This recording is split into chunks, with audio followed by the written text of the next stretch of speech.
నమస్తే కళ్యాణ్ గారు. నమస్తే జయ గారు. కళ్యాణ్ గారు, రామకృష్ణ అని మనకు ఒక పెద్ద ఆయన మెయిల్ చేశారండి. ఆయన వయసును కూడా మెన్షన్ చేశారు కాబట్టి నేను పెద్ద ఆయన అని చెప్తున్నాను. పెద్ద ఆయన చేయటం చాలా చాలా బాధ అనిపించిందండి నాకైతే. ఇమీడియట్గా మీతో మాట్లాడించాలి అనిపించింది. తప్పకుండా జయ గారు, ఒక్కసారి కాల్ చేసేస్తానండి. తప్పకుండా. ఏంటి వృద్ధాప్యంలో అంత సమస్య? చాలా అంటే తీవ్రంగా ఉంది సమస్య కూడా.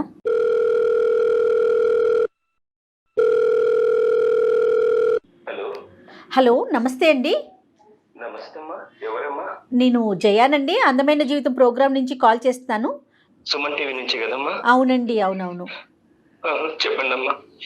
మీరేదో కంగారులో ఉన్నట్లున్నారు, లేకుంటే బాధగా ఉన్నారు. మీ వాయిస్ అయితే నాకు అట్లా అనిపిస్తా ఉంది. మాట్లాడొచ్చండి? చాలా బాధలు. అయ్యో అయ్యో,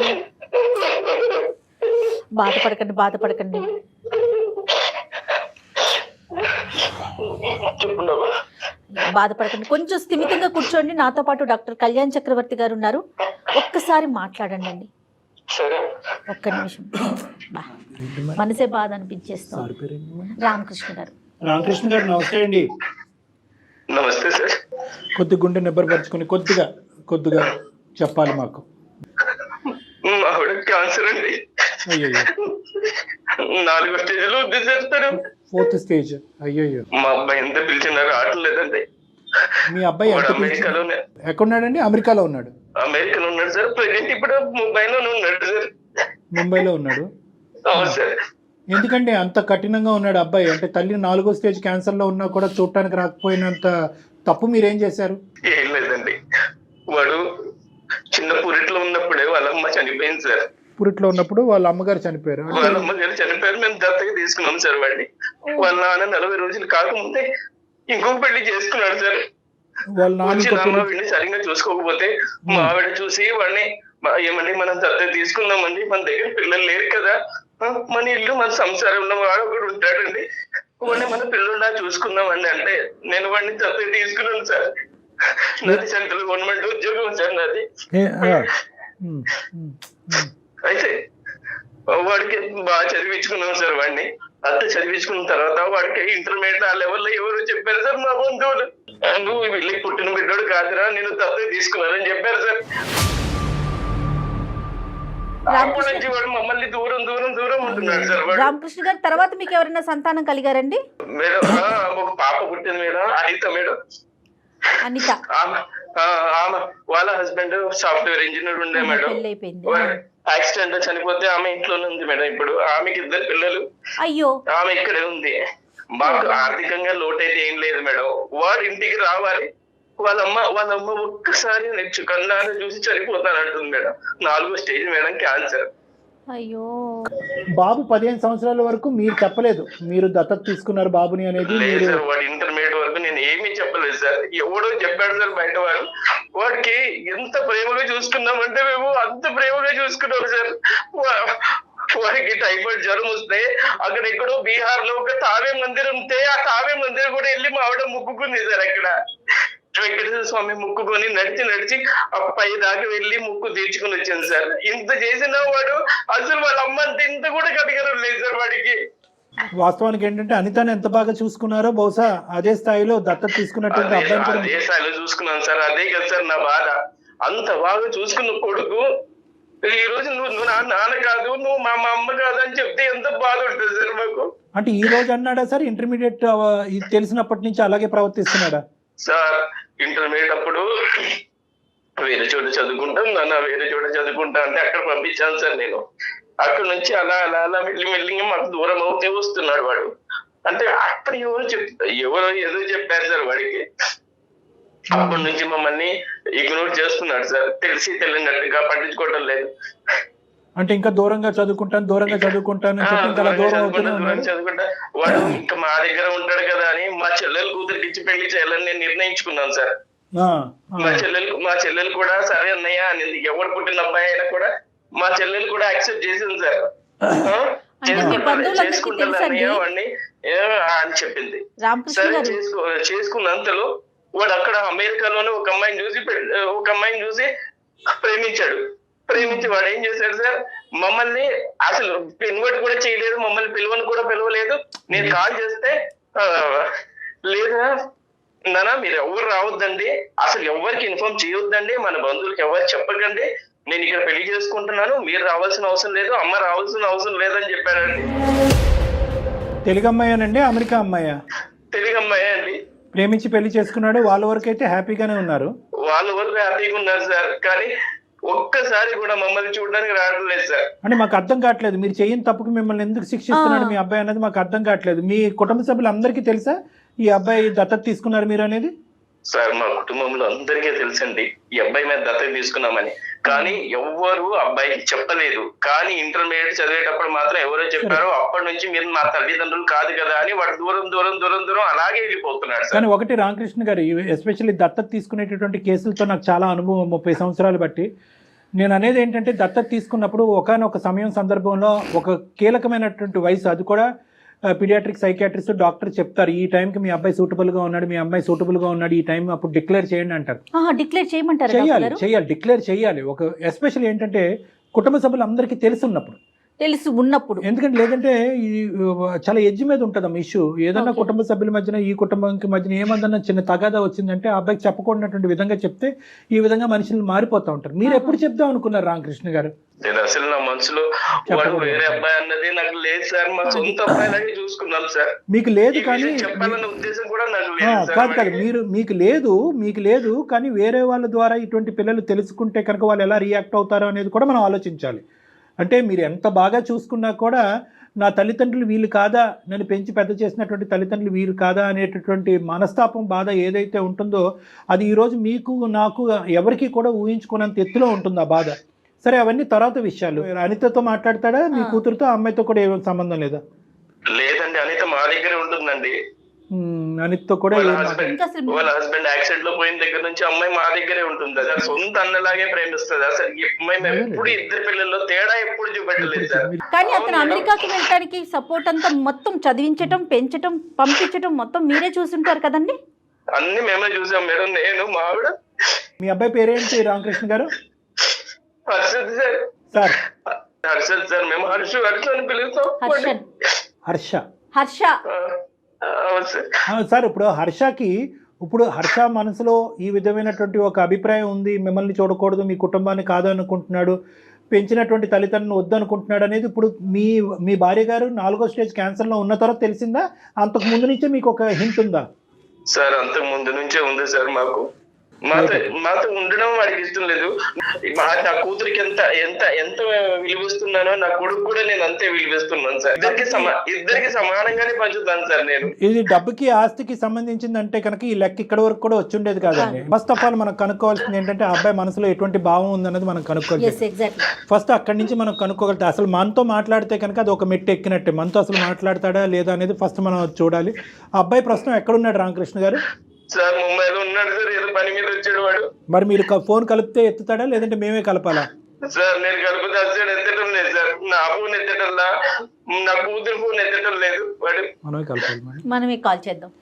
అయితే రామకృష్ణ గారు మీరు నెంబర్ ఫార్వర్డ్ చేశారంటే నేను ఒకసారి అతనికి కాల్ చేసి మాట్లాడతాను. సరే మేడం, నేను ఫార్వర్డ్ చేస్తున్నాను. రైట్ అండి. పాప ఆయన మాట కూడా మాట్లాడలేకపోతున్నాను. తప్పకుండా అండి, మా ప్రయత్నం మేము 100% చేస్తాం. డాక్టర్ గారు మాట్లాడతారు.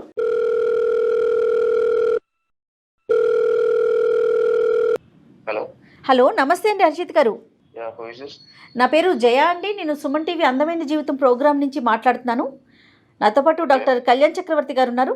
ఒక 5 మినిట్స్ మీతో మాట్లాడొచ్చా? అంటే ఒక చిన్న ఇష్యూ ఒకటి ఉండింది, దాని గురించి మాట్లాడదామని. సారీ అండి, మీ పర్మిషన్ లేకుండా మీకు కాల్ చేశాము.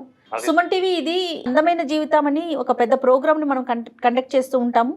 ఎవరైతే సమస్యతో ఉన్నారో వాళ్ళకి డాక్టర్ కళ్యాణ్ చక్రవర్తి గారు తగిన సలహాలు సూచనలు ఇచ్చి వాళ్ళ సమస్యకు ఒక పరిష్కార దిశగా మేము తీసుకెళ్తామండి. సో మా దాకా ఒక సమస్య వచ్చింది మీ ఫ్యామిలీకి సంబంధించి. మీరెవరండి మా ఫ్యామిలీ గురించి డిస్కస్ చేయడానికి? Harshit, hi Harshit, good afternoon. నా పేరు doctor Kalyan Chakravarthy. Let me introduce myself. తర్వాత మీకు ప్రోగ్రామ్ ఎందుకు, అసలు మీకెందుకు, మిమ్మల్ని ఎందుకు డిస్టర్బ్ చేస్తున్నాం, సో కాల్ డిస్టర్బెన్స్ అని అనుకోవచ్చు. చాలామంది అలాగే అనుకుంటారు, మీరు అలా అనుకోవటంలో కూడా తప్పులేదు. నేను డాక్టర్ కళ్యాణ్ చక్రవర్తి. నేను consultant psychiatrist and relationship counsellor with 30 year experience నాకు. సో ఈ మీడియా, ఈ ప్లాట్ఫామ్ అనేటటువంటిది ఏంటంటే not to trouble you or struggle you, మిమ్మల్ని ఇబ్బంది పెట్టి బాధ ఎందుకు పెట్టి మీరు విజయం అంతా నాకు చెప్తున్నారు ఇప్పుడు? కాదు ఒక 2 minutes వినండి, నేను చెప్తున్నాను. నేను ఎవరో తెలిస్తేనే కదా మీరు నాతో మాట్లాడటానికి ఒక అవకాశం ఉంటుంది. నేను ఎవరో తెలియకుండా ఒక అనామకుడితో మీరెందుకు మాట్లాడతారు? ఇది నా ఫ్యామిలీ గురించి నేను మీకు చేయలేదు, మీ ఫ్యామిలీ గురించి ఒక సలహా సూచన తీసుకుని ఒక పెద్ద ఆయన పడేటటువంటి బాధ మీ వరకు తీసుకొస్తే మీరు ఏమన్నా దానికి ఒక సలహా సూచన ఇస్తారేమో అనే ఉద్దేశంతో, ఒక మానవతా దృక్పథంతో చేసేటటువంటి ప్రయత్నం. నా రెజ్యూమ్ మీకు అనవసరం. మా ఫ్యామిలీ గురించి మేము మాట్లాడుకుంటాం కదా, మీరు ఎందుకు మాట్లాడుతున్నారు? మాట్లాడుకోవట్లేదు అనేది మీ నాన్నగారు చెప్పేటటువంటి మాట అండి. రామకృష్ణ గారు చాలా బాధాకరంలో, చాలా భయంకరమైనటువంటి వేదంతో ఈరోజు మీ నాన్నగారు మాకు ఫోన్ చేసి అతను ఏ స్థాయిలో ఉన్నాడంటే అతని మానసిక పరిస్థితి అది వర్ణాతీతం, నా మాటల్లో కూడా నేను చెప్పలేను. మేము చూడలేకపోతున్నటువంటి మీ తల్లిగారు ఎవరైతే ఉన్నారో ఆవిడ 4వ స్టేజ్ క్యాన్సర్లో చావు బ్రతుకుల మీద కొట్టుమిట్లాడుతున్నారు. ఆవిడ ఆఖరి కోరికగా కేవలం మీ మొహం చూడాలి, మీతో మాట్లాడాలి అనేటటువంటి ఆలోచనతో పరితపించిపోతున్నారు. ఎటువైపు పోవాలో అర్థం కానక మీరు ఫోన్లు ఎత్తక, మీరు మెసేజ్లకు రెస్పాండ్ అవ్వక మా వరకు వచ్చారు రామకృష్ణ గారు, మీ తండ్రి గారు. దాంతో ఆ కేసు టేకప్ చేసుకుని మీ వరకు రావటం జరిగింది. దయచేసి ఒక 2 నిమిషాలు మనం మాట్లాడుకుందాం. కాదండి, ఇప్పుడు రామకృష్ణ గారు కాల్ చేశారు, మీరు ఏం మాట్లాడుతున్నారు? కాదు, రామకృష్ణ గారి యొక్క బాధని మేము అర్థం చేసుకుని మీ వరకు వచ్చాం. మీరు ఏమన్నా మాట్లాడదలుచుకున్నారా మాతో? లేదండి, నేనేం మాట్లాడదలుచుకోవట్లేదు.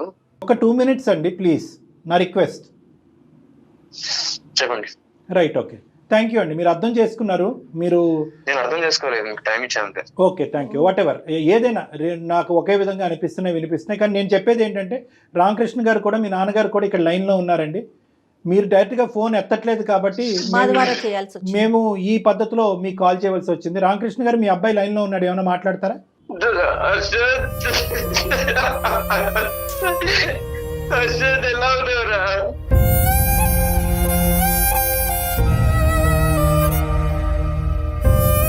నేను బాగానే ఉన్నాను కానీ మీరు ఎందుకు ఇలా ఏడుస్తున్నారు ఇప్పుడు?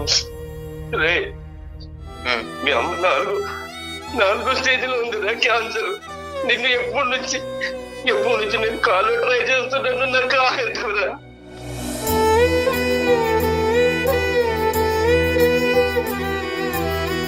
నీ చెల్లి ఇన్ని రోజుల నుంచి చేస్తుంది. మీ అమ్మ చావు బతుకులో కొట్టు బిట్టారుతుంది. అది చనిపోయిందా?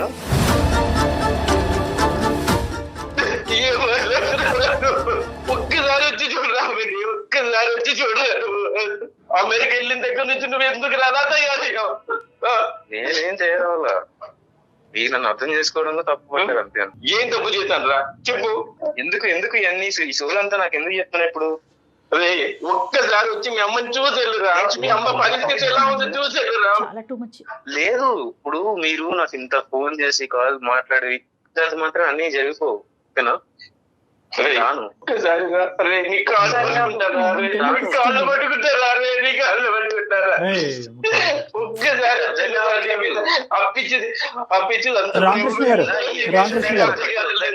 రామకృష్ణ గారు నా దగ్గర వద్దు. హర్షిత్, ఒక్క నిమిషం. రామకృష్ణ గారు ఒక్క నిమిషం, నేను ఉన్నాను ఇక్కడ. ఒక 2 నిమిషాలు మనం మాట్లాడుకుందాం. హర్షిత్, నువ్వు ఇంత కఠినంగా మాట్లాడుతున్నావు, కానీ నిన్ను నిలదీసి నిన్ను ఒక పద్ధతిలో మాట్లాడేటటువంటి కెపాసిటీ నాకు ఉన్నా కూడా నేను అలా మాట్లాడాలని అనుకోవట్లేదు. ఎందుకు అంటే కనుక ఈరోజు మీరెవరండి అని చెప్పి 2 నిమిషాల్లో నువ్వు ఫోన్ పెట్టేస్తే కనుక ఇంక ఈ కథ కంచికెళ్ళినట్టే, మనం ఏం చేయలేం. ఆ పెద్ద అయినటువంటి మనసు, అతను పడేటటువంటి బాధని, ఇంట్లో ఉన్నటువంటి మీ తల్లి యొక్క దిక్కులేనటువంటి పరిస్థితిని చూస్తూ నేను నీతో ఇప్పటికీ కూడా మర్యాదగా నిదానంగానే మాట్లాడాలని అనుకుంటున్నాను. అది నా సంస్కారం అనుకుంటాను, నా అనుభవం అనుకుంటున్నాను. రెండే మాట్లాడి పెద్ద ఆయన చేయటానికి 2 కారణాలు ఉన్నాయి. ఒకటి, నాయన చావు బతుకుల్లో ఉండేటటువంటి నీ తల్లిని చూడటానికి ఒకసారి రారా బాబు అని ఒక రిక్వెస్ట్. ఒక నిమిషం. తల్లి కాదు నాన్న, తల్లిని. 1 నిమిషం నాన్న, ఈ డిబేట్ లోకి వెళ్తే మనం ఎంతసేపు అన్నా మాట్లాడుకోవచ్చు. ఎవరిని తల్లి అంటారు? ఎవరు తల్లి అంటే ఎవరు? అంటే నిన్ను కనీ పెంచి పెద్ద చేసి ఈ స్థాయి వరకు తీసుకొచ్చినటువంటి వ్యక్తిని తల్లి అంటాం తప్ప. అంటే ఓన్లీ కనకపోతే తల్లి కారా అండి? పెంచి పెద్ద చేయలేదు, ఆవిడ తల్లి కాదా మీకు? ఆవిడ చేసిన ప్రయత్నాలు కాదు. నా దృష్టిలో ఎప్పుడైనా కానీ నన్ను కన్న వాళ్ళే నా తల్లిదండ్రులు, పెంచిన వాళ్ళు కాదు. సరే, మీకంటే ఇది పెట్టుకుని నేను బయట సమాజంలో నేను తిరగలేనప్పుడు. మీరు ఆ ట్యాగ్ గురించి బాధపడుతున్నారా? అంటే నాకు నన్ను నేను ఆ ట్యాగ్ గురించి నేను వాళ్ళ దూరం పెట్టింది కూడా దాని గురించి. నాకు అవసరం లేదండి అలాంటి రిలేషన్స్, నాకు అవసరం లేదు అలాంటి ఎమోషన్స్, నాకు వద్దు. అంటే ఎందుకు ఒక పేరు సంపాదించుకున్నాను, ఎందుకు ఫలానా అని చెప్పేసి నన్ను ఎవరు నోటీస్ చేయొద్దు. కాదు, ఎందుకు బాధపడుతున్నారు మీరు? నాకు అర్థం కానిటువంటిది ఏంటంటే, ఓకే మీకు అనిపించేటటువంటి ఒక అంశం అంటే, నాకు కన్న తల్లి ఏ తల్లి అయితే నన్ను కన్నదో ఆ తల్లి నన్ను పెంచి పెద్ద చేస్తే కనుక అది మీకు నచ్చుతుంది. ఏ తల్లి అయితే కనుక కనదో, ఏ తల్లి అయితే కనుక మమకారంగా మిమ్మల్ని పంచుతుందో ఆ తల్లి చేయనటువంటి పాపానికి ఈరోజు శిక్ష అనిపించాలా? అలా మీరు అనుకుంటే నేను ఏం చేయలేనండి. నాకు ఇక్కడ కావాల్సిందంటే ఏంటి, నాకు సమాజంలో కొంచెం ఒక పేరు కావాలి. సో వీళ్ళ వల్ల నా పేరు అనేది స్పాయిల్ అయ్యేలా ఉంది. అది నాకు తెలియదు రీజన్ ఏంటి, ఎట్లా ఏ విధంగా అవుతుందో మరి మీ కాన్సెప్ట్ ఏంటో మాకు అర్థం కావట్లేదండి హర్ష గారు. ఏ విధంగా మీ పేరు, నేను వాళ్ళ పేరెంట్స్ యాక్సెప్ట్ చేయనండి. మీరే అది మీరని చెప్పండి, సమాజం మీద రుద్దమాకండి. హలో హర్ష గారు మీరు చెప్పేదే మాట్లాడుతున్నారు, మేము చెప్పేది ఒకసారి వినండి. అది మీ అభిప్రాయం, సమాజానికి ఉండదు అలాంటి అభిప్రాయాలు. అంటే అటువంటి అనుభవం మీకు ఏమన్నా ఉంటే చెప్పండి. అంటే ఎవరన్నా మిమ్మల్ని చిన్న చూపు చేశారా? దత్తత తీసుకున్నారా? నువ్వు ఆవిడకు పుట్టినటువంటి పేరు బిడ్డ కాదు అని ఎవరన్నా మిమ్మల్ని చిన్న చూపు చేశారా? చాలా సందర్భాలు నేను ఫేస్ చేశాను కాబట్టి అంత పెంచిన వాళ్ళు కూడా కాదని ఎందుకు వచ్చేసాను. నేను ఎంత బాగా హర్ట్ అయి ఉంటాను వాటి గురించి. నేను అలాంటి ఫేస్ చేస్తాను చాలా. అదే నేను వాళ్ళకి దూరం పెట్టేశాను. మీరు ఇంతలాగా మాట్లాడుతున్నా కూడా I'm not ready to face that. Okay మీరు you are not ready to face that. But where is this originating from అనేది ఒక్కసారి ఒక సైకాట్రిస్ట్గా అనలైజ్ చేసుకుంటున్నాను. ఎక్కడి నుంచి ఇది పుట్టుకొచ్చింది? అందుకంటే మీరు ఇంత కఠినంగా ఆవిడ ఉందా, చనిపోయిందా, మీరు ఎందుకు ఇలాంటి సీరియల్ నాటకం ఆడుతున్నారు, ఇలాంటి మాటలు అన్నా కూడా నేను మధ్యలో దూరి నా కోపాన్ని వ్యక్తపరచలేదు. ఎందుకంటే కనుక ఆ లేత వయసులో, ఏదంటే 15 to 17 years వయసులో, ఇంటర్మీడియట్ టైంలో ఎవరో మీకు వీళ్ళు కాదురా నీ తల్లిదండ్రులు వాళ్ళు అని చెప్పినప్పుడు మీ మనసు ఎంత గాయపడిందో అనేది నాకు అర్థమైంది. రెండోది ఏంటంటే కనుక, ఒకటికి చాలా సందర్భాల్లో నువ్వు దత్తపుత్రుడు అనేటటువంటి మాట అనటం వల్ల మీ మనసు గాయపడి ఉంటుంది అనేది కూడా నాకు అర్థమైంది. కానీ నేను ఇంకొక యాంగిల్లోంచి వస్తున్నాను. అదేంటి అంటే కనుక, ఏ తల్లి అయితే కనుక చనిపోకుండా మీరు అనాథ కాకుండా ఉండేటటువంటి పరిస్థితి ఆ తల్లి పెంచుంటే కనుక ఆ పేదరికంలో ఈరోజు మీరు అమెరికా వెళ్ళుండేవారా? ఈ స్థాయిలో మీరు ఉండేవారా? ఈ సంపాదన మీకు ఉండేదా? ఇది నెంబర్ 1.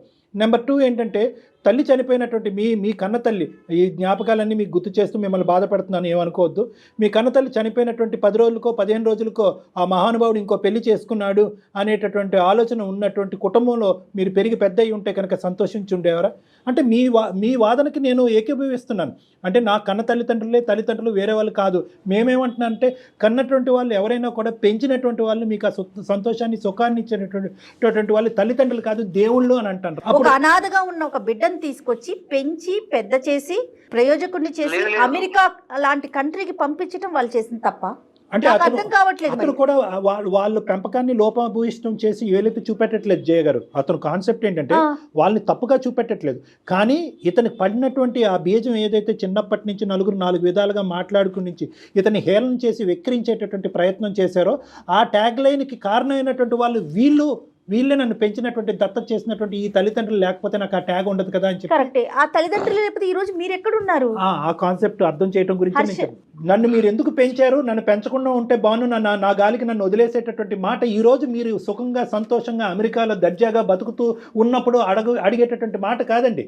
ఒకప్పుడు వాళ్ళు పెంచకపోతే కనుక మీరు ఎక్కడో ఏదో చేసుకుంటూ బతుకుండేవారు. అప్పుడు కూడా ఈ మాట అన్ని ఉండేవారా? ఇదేంటి ఇంత అన్యాయం చేశారు నా కన్న తల్లిదండ్రులు, ఈ సమాజంలో నన్ను పెంచి పెద్ద చేసేటటువంటి ఒక నాదురే లేదు అని అప్పుడు బాధపడి ఉండేవారా? ఈ రోజు మీరు కంఫర్ట్ జోన్ లోకి వచ్చాక మీరు అంటున్నారు నన్ను ఎందుకు పెంచారు. నా తెలివి వల్ల వెళ్ళానండి, నా తెలివి వల్ల, నా చదువు వల్ల నేను అలా వెళ్ళాను అంతే. అమెరికాలో వెళ్ళిపోతారా అండి? కాదండి, ఫైన్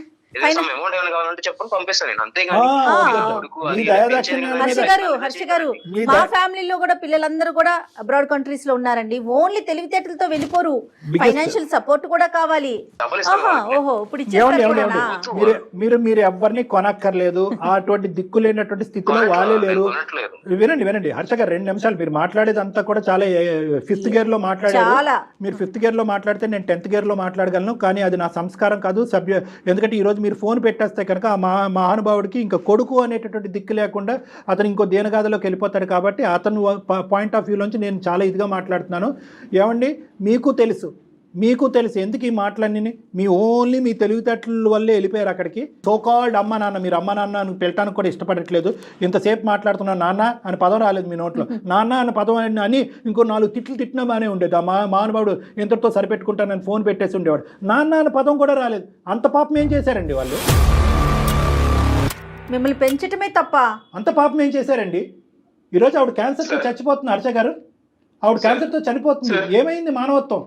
సార్ ఒక్కసారి మా ఆవిడతో మాట్లాడిస్తాం సార్ మా బాబు. ఈ బహుశా కొడుకు ఎక్కడో ఉన్నాడు, ఏదో చేసుకుంటున్నాడని ఫోన్ ఎత్తట్లేదని అనుకునేటటువంటి తత్వం వేరో, ఫోన్ ఎత్తిన తర్వాత ఇప్పుడు ఇక్కడ ఎవరు చనిపోయారని చెప్పి ఏడుస్తున్నాం అనే మాట ఇంకా భయంకరంగా ఉంటుంది. దయచేసి ఆవిడకి ఈ మాటలు వినిపించకూడదు. మనం ముగ్గురు మాట్లాడుకుందాం. హర్ష ఒక్క నిమిషం. హర్ష చెప్పండి ప్లీజ్ నాన్న, ప్లీజ్. మరీ ఎంత కఠోరంగా మాట్లాడితే నేను ఏమీ మాట్లాడలేను.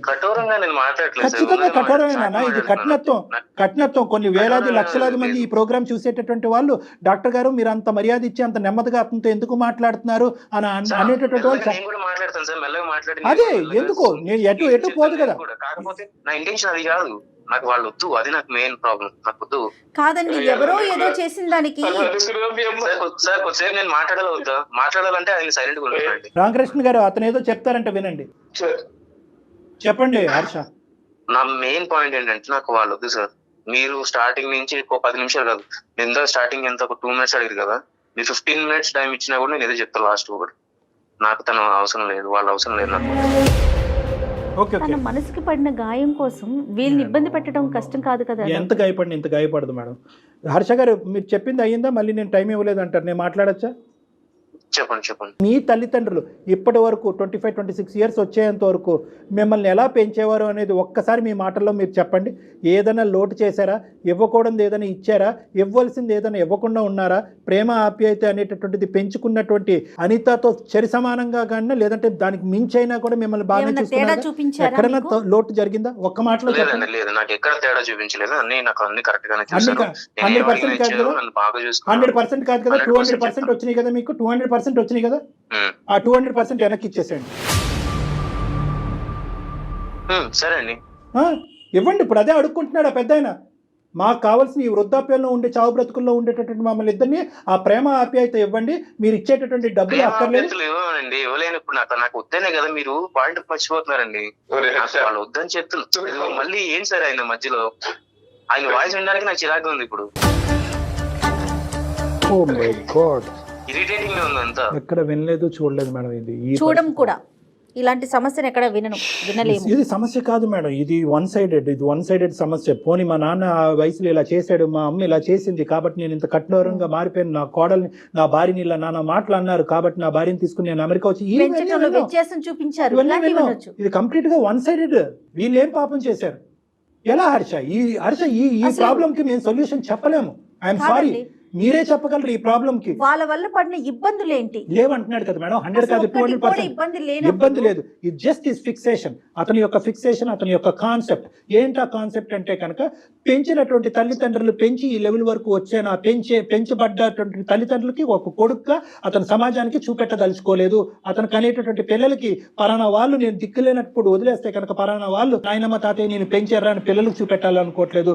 భార్యకి వీళ్ళు నన్ను పెంచినటువంటి అత్తమామ అన్నట్టుగా చూపెట్టుకోవట్లేదు. సో ఈ పెంచినటువంటి అనేటటువంటి ట్యాగ్ అతనికి నచ్చకపోవటం అనేది అతని బ్రెయిన్ లో పడినటువంటి ఒక ఫిక్సేషన్. అంతే కదా హర్ష? అంతే అండి, మీరు బాగా అర్థం చేసుకున్నారు. ఇంతే అర్థంగా కాళ్ళు పట్టుకుంటారు మాత్రమే ఏమొస్తుంది? ఏమి రాదు నాన్న. ఎవరి కాళ్ళు ఎవరు పట్టుకున్నంత మాత్రం ఏమీ రాదు. కొంచెం పంపించండి సార్ మా వాడిని. కాళ్ళు పట్టుకుంటాను. పోనీ రండి, ఆ విధంగా కాలు పట్టుకోండి ఒకసారి. ఆ తని తిరుగుతుంది ఆ మహాతల్లికి. పోనీ వచ్చి కాలు పట్టుకుని మీరు నా తల్లిదండ్రులు కాదు అనే మాట చెప్పడానికి గురించేనే ఇక్కడికి రండి. హర్ష గారు మాట్లాడుతున్నారండి మీరు. ఇంతగా ఒక పెద్ద ఆయన ఇన్నిసార్లు ఈ విధంగా మాట్లాడుతున్నా కూడా మీకు కనికరం అనిపించట్లేదండి?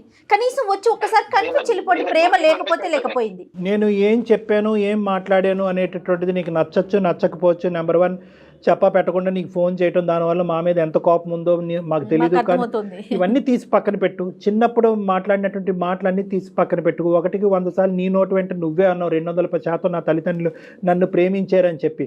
ఏ మచ్చ లేనటువంటి ఈ పెంపకాన్ని ఎందుకు ఇలా శిక్షిస్తున్నావు? ఒక్క 2 నిమిషాలు ఆలోచించు. బతిమాలుకుంటున్నాను, వేడుకుంటున్నాను, అడుక్కుంటున్నాను. రామకృష్ణ గారు, మీ అబ్బాయితో ఏమైనా చెప్పాలి అనుకుంటున్నారా? సార్ చాలా ఉంది సార్ చెప్పడానికి. మీ అమ్మ చేసిన తప్పు ఏమన్నా ఉందారా? నేను ఏమన్నా తప్పు చేస్తే నన్ను శిక్షించరా? ఒక్కసారి రాదు నాన్న. ఒక్కసారి హర్ష, ఒక్కసారి హర్ష, సార్ చెప్పండి సార్, ఇప్పుడు ఏం చేయమన్నా చెప్పండి. నేను ఏం చేయటం కాదు నాన్న, ఏం చేయాలో నీకు తెలుసు. మేం చెప్పేవాళ్ళం ఎవరు నీకు నీకే తెలుసు. తెలుసు. నీది మరీ అంత కఠోరమైనటువంటి మనసు కాదు. నువ్వు ఎందుకు అలా మారిపోయావో మాకు అర్థం కావట్లేదు. ఒక్కసారి 4 మెట్లు దిగి మీ నాన్నగారు వేడుకునేటటువంటిది ఏంటి అన్నది ఒక్కసారి కళ్ళు మూసుకుని ఆలోచించండి, అన్ని క్లియర్ అవుతాయి. సార్ ఇప్పుడు నేను అక్కడ రమ్మంటారు. ఇది డబ్బుల గురించి కాదు, ఇది డబ్బుల గురించి కాదు, ఆస్తుల మీ గురించి అమ్మ కాదు. కళ్ళారా చూడాలనుకుంటున్నారా నేను? సార్ అక్కడికి వచ్చిన తర్వాత నాకు వాళ్ళ రిలేషన్స్ ఎవరైతే ఉన్నారో వాళ్ళందరూ వచ్చి నన్ను పాయింట్అవుట్ చేసి మాట్లాడతారు, నాకు నచ్చదు. ఇంకొకటి ఏంటంటే చిల్లి భర్త లేడు, చిల్లి పిల్లలు ఇలా అని చెప్పేసి ఈ రిలేషన్స్, ఈ ఎమోషన్స్ అన్ని తీసుకొచ్చి నన్ను ఎత్తులు పెట్టద్దు అని చెప్పండి సార్. నేను వచ్చి కామ్గా చూసి ఓకే ఆవిడ హెల్త్ బాగాలేదన్నారు, ఓకే నేను వచ్చి చూసి వెళ్ళిపోతాను అంతే. ఇది కూడా నేను రాకూడదనే డిసైడ్ అయింది. కాకపోతే వీళ్ళు నా ఫ్యామిలీ అని మీరు అంటున్నారు. సరే బయట మనుషులు మీరింతలా నా గురించి ఆలోచించి మా ఫ్యామిలీ గురించి ఆలోచించి చెప్తున్నారు కాబట్టి నేను ఏదో వచ్చి చూసి వెళ్ళిపోవడం మీకోసం పర్టికులర్ గా sir. Okay, thank you Harsha గారు. సరే, నా ఇంకొక గురించి చిన్న హెల్ప్ చేయండి హర్ష గారు. థ్యాంక్ యూ సో మచ్ అండి మా మాట మన్నించినందుకు. అయితే మీరు వచ్చేటప్పుడు ఒక్కసారి ఫోన్ చేశారంటే ముందు మనం డాక్టర్ కళ్యాణ్ గారి దగ్గర ఒక్కసారి కూర్చుందాం. ఒక 10 నిమిషాలు మాట్లాడాక అందరం కలిసి అమ్మని చూడటానికి వెళ్దాం ప్లీజ్. ఆ అవకాశం మాత్రం మాకు ఇవ్వండి. సరే అండి, సరే. Super very good. Thank you Harsha, thank you so much. మా విన్నపాన్ని, మా బాధను మన్నించినందుకు.